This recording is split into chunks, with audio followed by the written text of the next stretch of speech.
When you know it, I get a spam call right in the middle of recording your videos.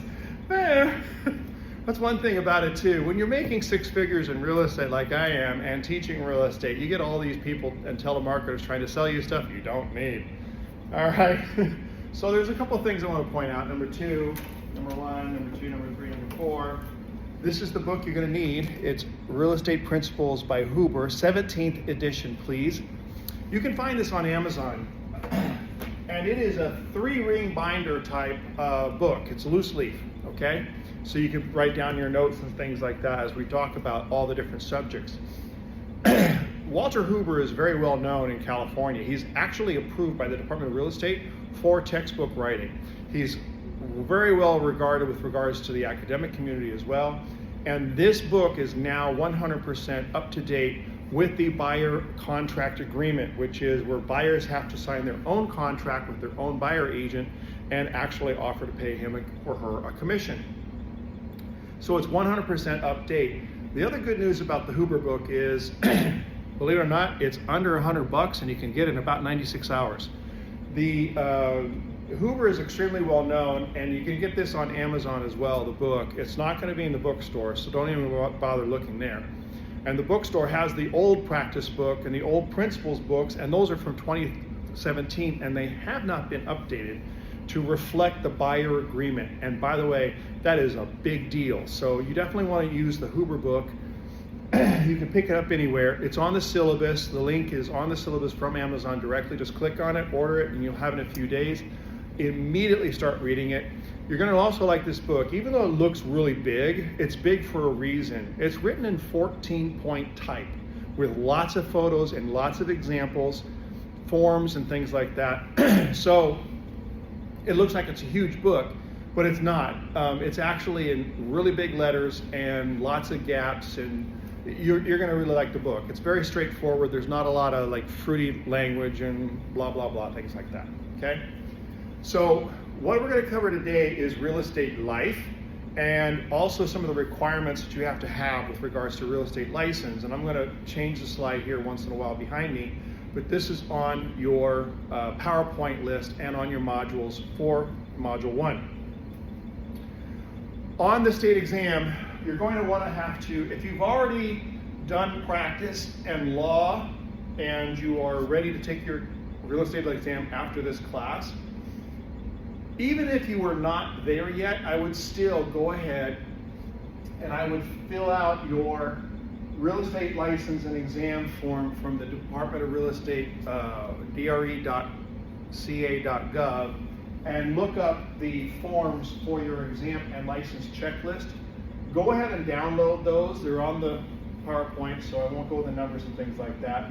And there are instructions here for you to fill out those forms and get those sent in right away. It usually takes 6 to 8 weeks for them to process your application. They are not fast people, okay? That's number one. Number two, make sure that your driver's license and your application, your full name, your address, everything matches 100%. Not one letter wrong, or they will send your application back to you and say, redo, okay? So let me change the slide to the next thing I want to talk about.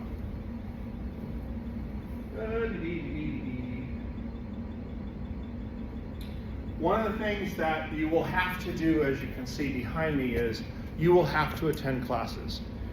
We are required by law to take attendance every single time, make sure that you've actually looked at all the material online and also done all the quizzes and things like that, because they will ask us for evidence, not only that you passed the class with a C or better, but also that you actually attended every single class, because a couple of the items are real estate and ethics related.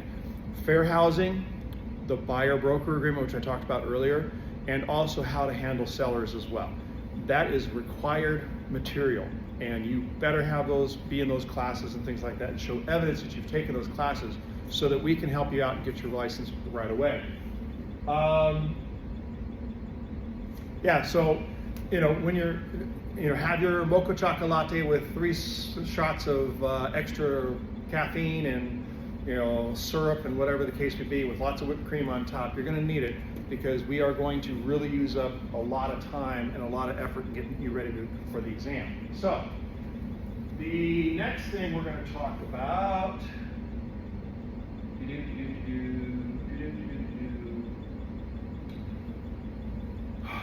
the real estate license is actually good for 4 years. The first 2 years after you pass your exam, you must work for a broker.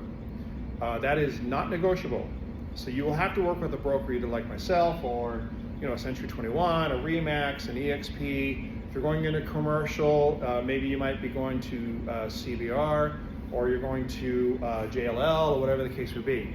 Whatever that is, you're going to have a 2-year period of probation and you have to be with that broker.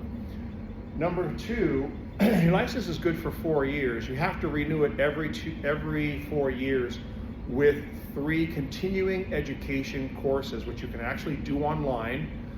And if you want information on how, best websites to do that, I'm happy to let you know. But you will also need to do those courses. It's about 45 hours worth of study. It's mostly just watching videos and tests and stuff like that, all online. You can do it in your own thing, but just don't wait till the last minute to do it. Do it like 6 months before your license expires so you don't have any problems. And it only costs you, $265 for the license.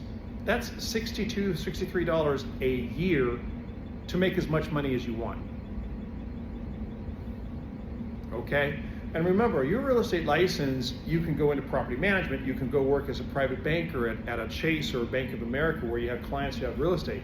You can work at an investment firm, you can work at an equity firm, you can work at a stock brokerage, you can work for escrow, you can work for title, you can do mortgages, you can sell real estate, both residential and commercial. You could be a leasing officer. There are a lot of jobs you can do, okay? It's just not about selling the house, all right? So make sure you get ready for the future. Oh, and by the way, once you pass your exam and you keep on doing that continuing education, your license is good, just like a nurse's or a lawyer's, until the day you die. I'm gonna die on the job.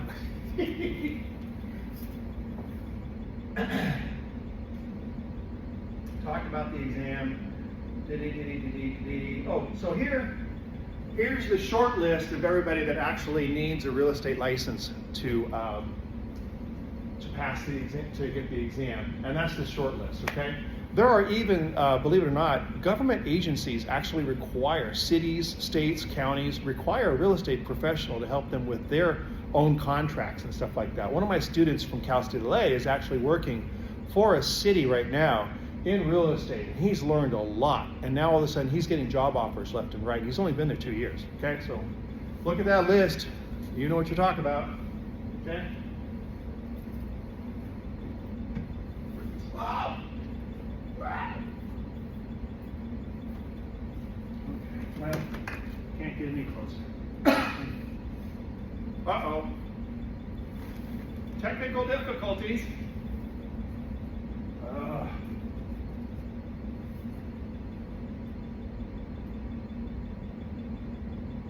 Technical difficulties.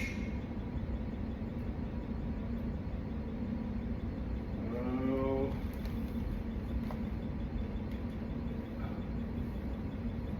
Come on.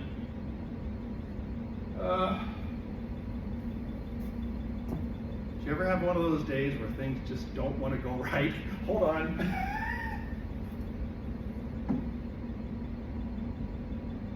Okay, let's do this. And now, this.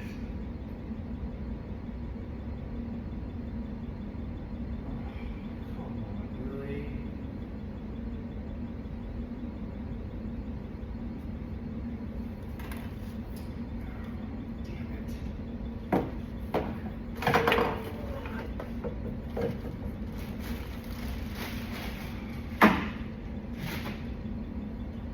All this shit damn quick as far as it's gonna go.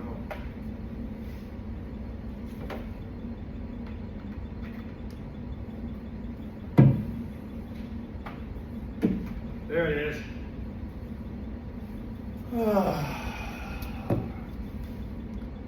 Can you tell this is my first video? They weren't ready for this. I mean, honestly, this was a last minute assignment. Anyway, things you need to do. This goes to chapter 15. Get your family on board. If you have not told your family, friends, and your dead grandmother who's been dead for 15 years and is 8 feet under that you are trying to get a real estate license, go do it. Go do it today. And the reason is because they need to know that you are actually going to need the time to study for your exam, and they're going to have to, unfortunately, change their lifestyle to match yours. Because being a real estate professional, even if you're working for a corporation or something like that, you're going to have a very extensive schedule, okay?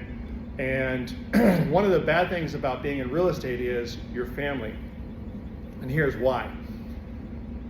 Oh, you're a real estate agent. Oh, you're part-time. Well, mom needs to go to the hospital tomorrow. Why don't you go take her, because I'm too busy. I have a full-time job. You have a full-time job. And the fact of the matter is that your family needs to understand that if you say you're going to go into the office and meet with clients and sign documents, you're busy, okay? If you have blocked out time to go out and door knock or go cold calling or meet with people at a networking event to go get business, that's your time.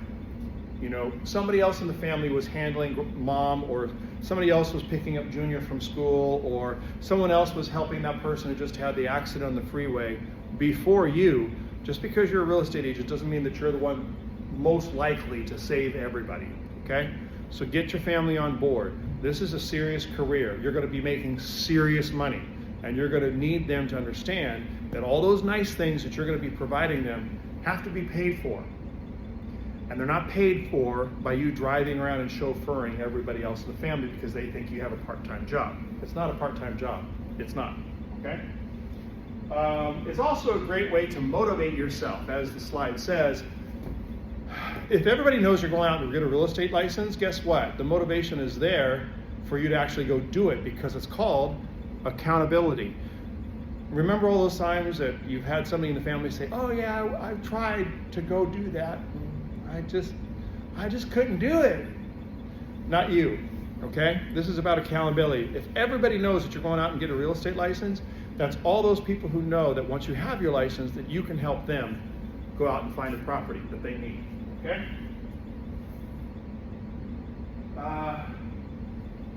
Other things I would recommend you do are on the slide. Turn off the TV news. It's negative, negative, negative, and fake news, fake news, fake news, and it has nothing to do with you, okay? Drama happens, wars happen, popes die, tariffs happen, little girls get robbed and murdered all the time in life. Has nothing to do with you making money in real estate, all right? Not only that, it has nothing to do with the fact that your clients are going to have a steady payment for 30 years and change their financial future by owning a property of some kind, whether it be a condo, a townhouse, a house, or an income property that they live in and rent out the other units. All right? Just turn off the news. It's not worth watching. It's not. If you want to read about the news or keep up on what's going on economically, Wall Street Journal, Bloomberg, London Financial Times is okay. Hong Kong Financial Times is okay.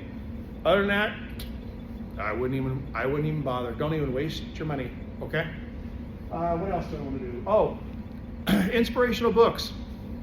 Find inspirational books that will help you out.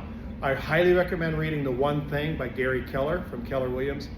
Awesome book. It's like this small, but the impact is huge. Okay. I highly recommend you read that book. Okay, and there's other things too. If you have the ability to go get a real estate mentor, no, it can't be me, I'm fully booked, who can walk you through the day-to-day activities in real estate, go ahead and find one for you, okay? This could be somebody you know in the family who already has a real estate license, and you can just kind of shadow them, maybe go to their open houses and see how they work, go with them door knocking to see how that works, and they can really get you an inside look at the real estate industry, okay? And I'm gonna show you a calendar, and get your calendar in order right now, okay? I'm gonna show you what my calendar looks like and then what your calendar should look like, okay? 1 second.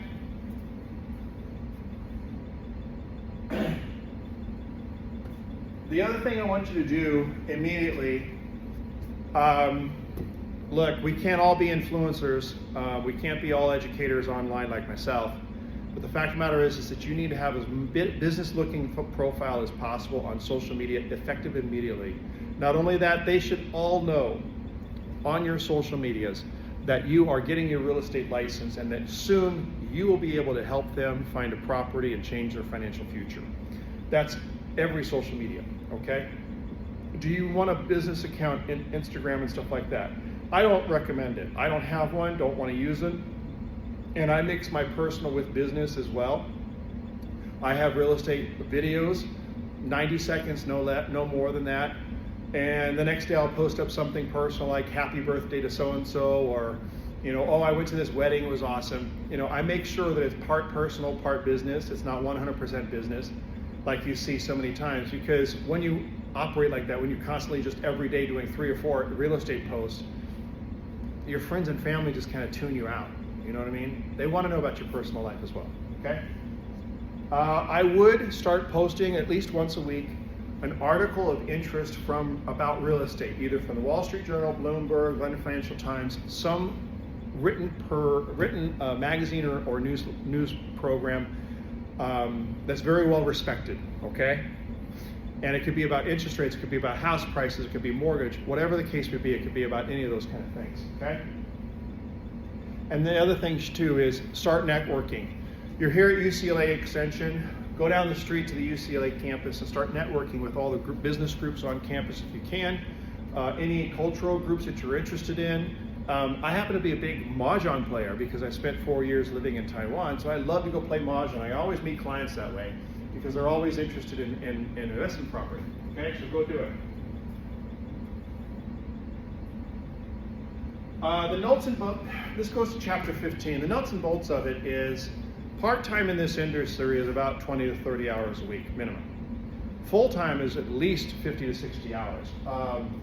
Some months you're going to be just going gangbusters. You're just going to pull your head out. I mean, the next 4 weeks for me is just crazy. I'm starting your class. I have 4 clients looking for property. I have 2 properties in escrow, and I'm going to be getting another listing here soon in a really high dollar luxury market. And I got my other classes to do, and I'm doing my doctorate at the same time. So look, if I can do it, you can do it. And I do work this full time. I don't screw around. I would definitely say some months your life is not your own. You are at the mercy of your clients, and that's fine. But then holidays run around, and now you can make up for that time because now you have money in your pocket, you can stuff some stockings, and you can spend some great time with your family, okay? There's great things about real estate now that's happening. AI is a big part. We're going to talk about that. We have technology now where you can write offers. We used to have to send fax machine offers. If you guys even know what a fax machine is. Some people don't. I'm like, whoa, I'm dating myself. We had to send offers on the fax machine. Now we send them by email via DocuSign. And we used to send, 15 offers would take us 3 hours to send by fax back in the day. Now I can do it in 1 hour. All right, so keep that in mind.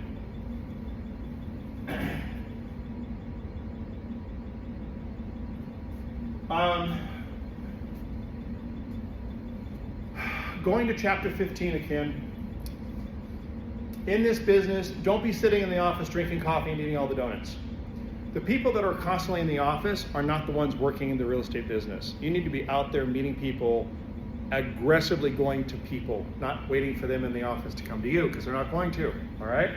That's number one. Number two, your office in real estate is your laptop and any Starbucks or coffee shop in town, all right, period. I meet clients at Starbucks and other coffee shops all over town rather than having to go to the office because, one, they go to their local Starbucks and they're sitting there waiting for me and they have only a 2-minute drive to their house. I don't care how far I have to go, I'm going to them. All right, that's the whole idea. Think about that. I have to go to them. They're not going to come to me. Okay, that's your ego talking. Get your ego out of the equation. All right. 3, you're going to be using the tech a lot. Use technology all the time.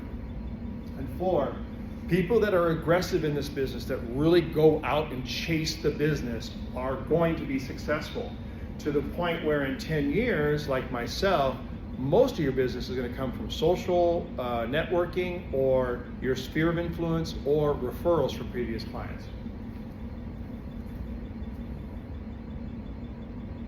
So growing the business, I'm actually going to do a separate slide on, well, actually a separate video on this, because this is about building your business.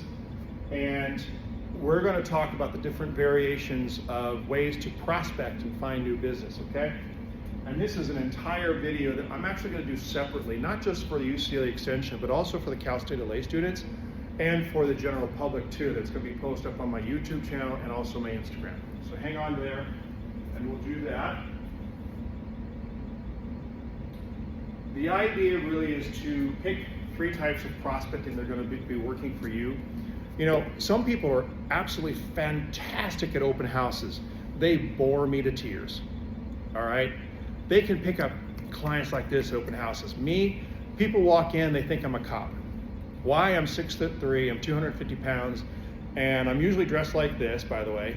And people are like, ooh, you know, Frankenstein's monster, and they run away from me, all right?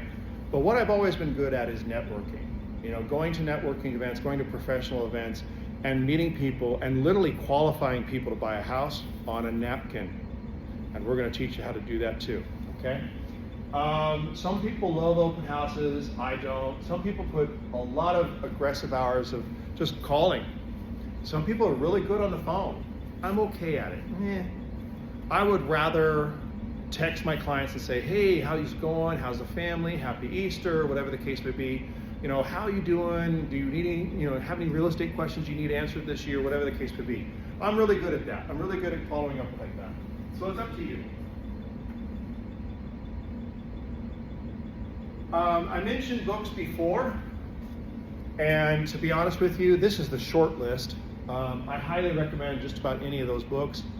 Most of them, you actually can even get them on Audible or any type of like Kindle, things like that. So when you have a free minute, you can like get some inspiration by a few things, okay? Some of them are just flat out, you know, building a business system.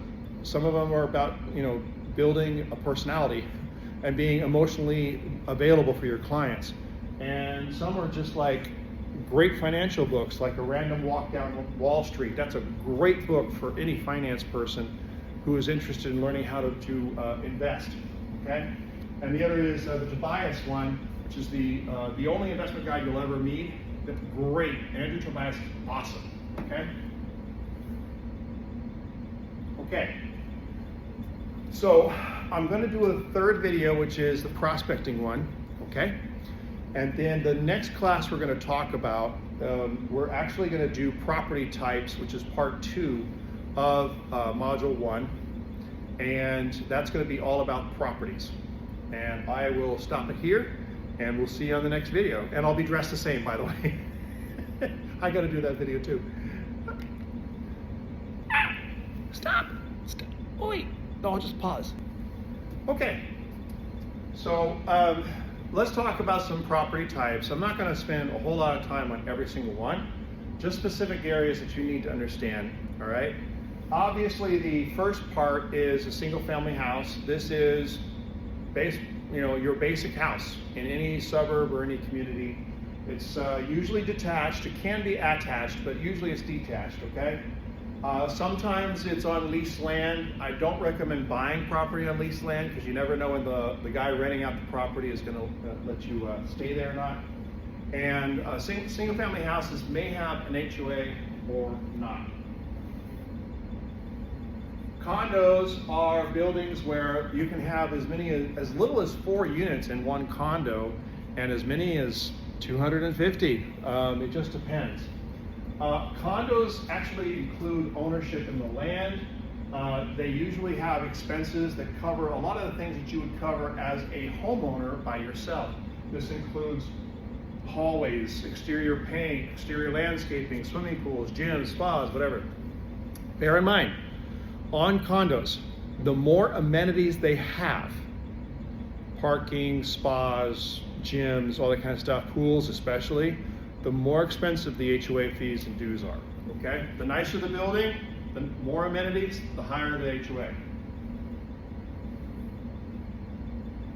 Stock cooperatives and own your owns are basically stock certificate programs that they have in New York. They do have some here, mainly located in my town, which is Long Beach. These are just like condos, but unfortunately, you do not own the land. You own a piece of the pie.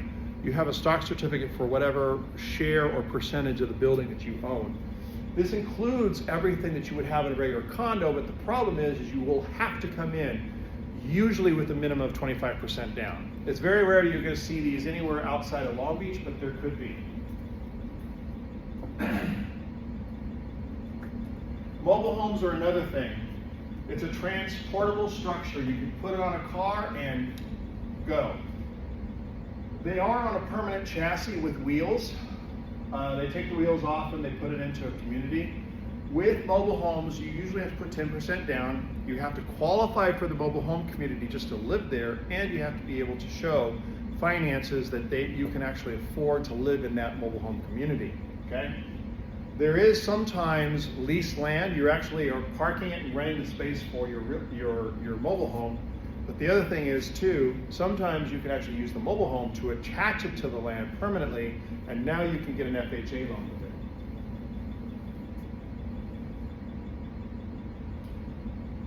it. And my bread and butter, I actually live in my own triplex with an ADU in the back to make it 4. And the reason I do this is I live in the house in the front and I rent out the 3 units in the back, and they pay my mortgage. If you're interested in doing that, you need to come and see me in an investment class. I will teach you a lot.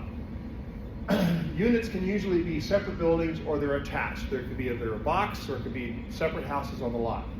Keep in mind, separate houses on a lot are extremely rare. Less than 5% of properties are separate houses on a lot for duplexes. They're usually connected in some way, shape, or form, okay? The good thing about it is you can use FHA or VA to actually get the property, and you can also use certain types of finance like 3% down. I think City National Bank right now has a great program where they're actually giving you money down to actually own a property with no PMI, which is awesome, okay? So what ends up happening is you want to live in you're required by law and FHA rules and VA rules, you have to live in the biggest unit. You have to live in the house in the front and then rent everything else out, okay? But they use 70% of the rental income to help you qualify for the mortgage, which is awesome, okay?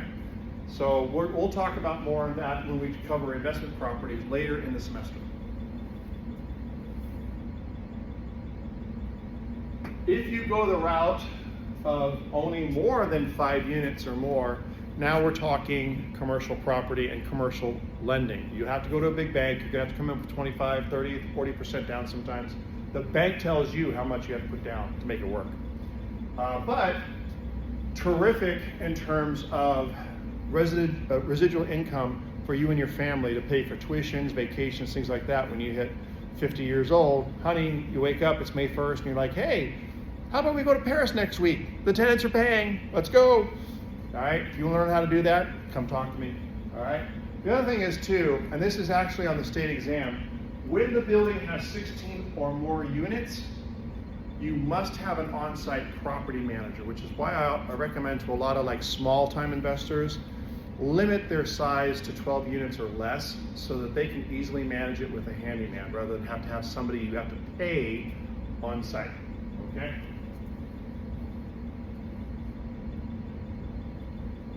Commercial property, this is anything your retail. Obviously, this is pretty standard. It's going to be office buildings, specialty buildings like hospitals, clinics, dental offices, big buildings, mixed use, you get it. Industrial manufacturing, again, is something really simple. They might have office space in it. The big thing about this is when you're working with commercial property and it's an industrial one, the fact of the matter is that hazardous materials will really dictate what you can and cannot do with a client. So when you have someone who's asking you, even for something simple as a auto body shop, hazardous materials, you'll have to work with the city and the whole 9 yards just to find the right property for your client.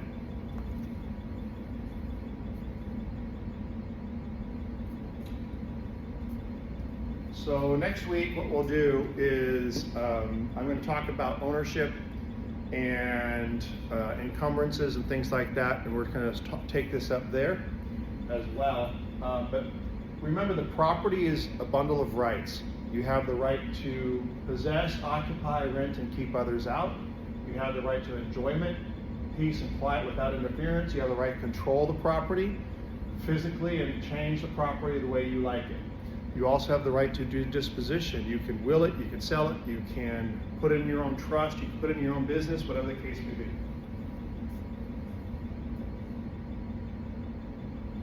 It's defined as land, anything attached to the land, and or immovable by law.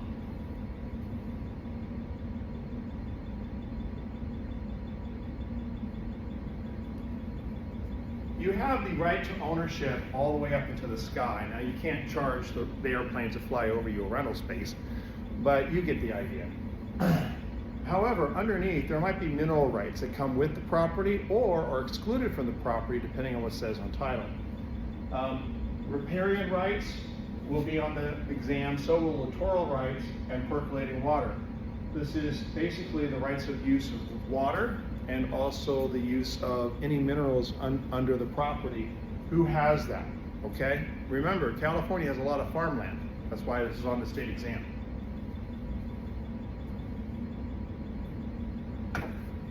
Stock and mutual companies, there are still some cities that have their own city water. Huntington Park is here in Southern California. They actually have their own water system. So does Long Beach, but Long Beach doesn't have a stock mutual company.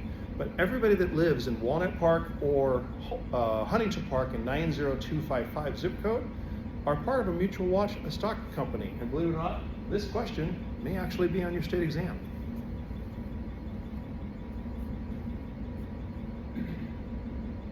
Improvements are anything that's physically attached to the land: buildings, fences, walls, walks, landscaping, anything with a bearing wall. Part of the real property is anything that's actually physically attached to the property. This includes vegetation, trees, avocado trees, agricultural material, things like that. Anything planted by a farmer is called an implement.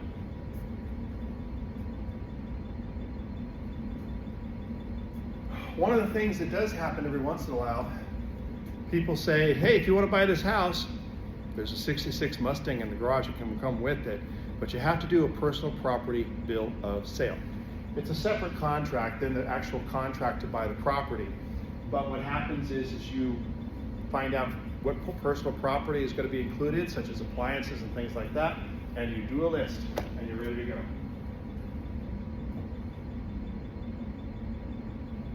Fixtures are a big deal.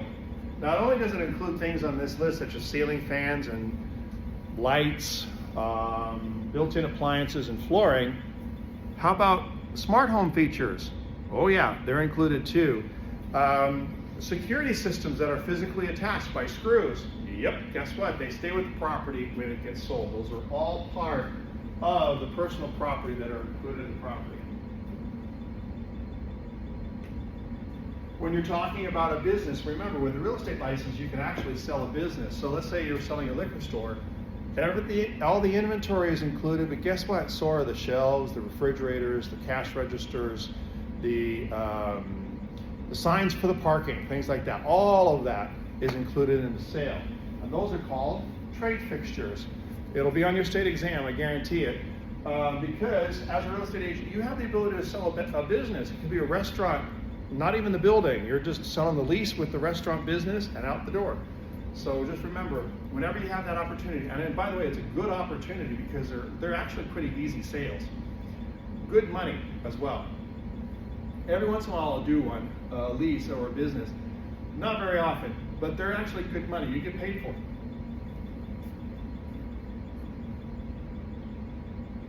Speaking of businesses, there it is. You can read it on a later date. All right.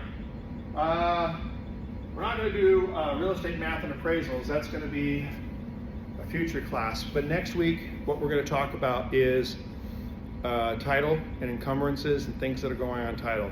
That's a very serious class. It's going to account for roughly about 18% of your state exam, but you'll also have to know a lot of these terms and terminology and what's attached and what's not attached, things like that, because you're going to need to know for your clients, okay? Not just for your personal clients, but also if you're working with investors, if you're working for a bank, things like that, with your real estate license. So, as you can probably see, I'm a little bit on the unconventional side. I'm not going to just sit here and point to a PowerPoint and put you to sleep.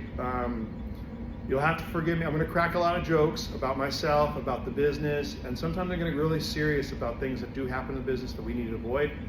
And again, you're going to be learning real estate from somebody who's out there fighting the fight and been doing it for a long time and who knows Southern California really well.